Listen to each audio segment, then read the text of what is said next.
आइए जानते हैं कि क्रेडिट कार्ड के बिल को ईएमआई में कन्वर्ट करने में क्या क्या चार्जेस लगते हैं और किस तरीके से उसके आप कंपेयर कर सकते हैं अलग अलग टेनवर के हिसाब से।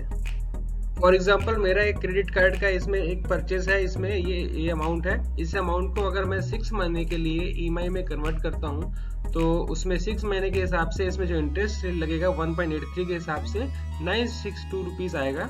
और इसके अलावा मुझे 499 प्रोसेसिंग फीस एज ए पे करना पड़ेगा। तो अगर मैं 6 महीने के लिए इस अमाउंट को मैं ईएमआई में कन्वर्ट करता हूँ तो मुझे टोटल जो इंटरेस्ट एक्स्ट्रा पे करना पड़ेगा वो है 354.14 रुपीज। सेम अमाउंट को अगर आप 12 महीनों के लिए ईएमआई में कन्वर्ट करते हैं तो आपका इन 1.82% के हिसाब से ईएमआई अमाउंट जो है 507 होगा और टोटल जो इंटरेस्ट पे होगा इस अमाउंट पे वो होगा 666.14 और 499 प्रोसेसिंग फीस भी इसमें पे करना पड़ेगा। अगर 24 मंथ्स के लिए अगर आप कन्वर्ट करते हैं तो इसमें 1.72 के हिसाब से आपको 277 और टोटल जो इंटरेस्ट पे होगा वो आपका 1230 रुपये होगा प्लस 4999। 36 मंथ के लिए अगर कन्वर्ट करते हैं तो आपको ईएमआई अमाउंट 202 रुपये होगा, वो भी 1.70 के इंटरेस्ट रेट से।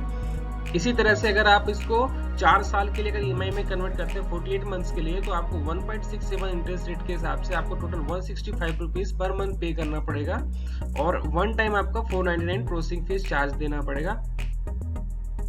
इस शीट में आप कंपेयर कर सकते हैं, आपके जैसे जैसे आपका इंस्टॉलमेंट आप बढ़ाते हैं उसके हिसाब से बैंक का जो इंटरेस्ट रेट है वो आपका कम होते आता है। अगर आपका 4 साल के लिए ले रहे हैं तो 1.67 इंटरेस्ट आपको पे करना पड़ेगा और अगर आप कम ड्यूरेशन मतलब 6 महीने के लिए ले रहे हैं तो आपको 1.83% के हिसाब से इंटरेस्ट रेट पे करना पड़ेगा।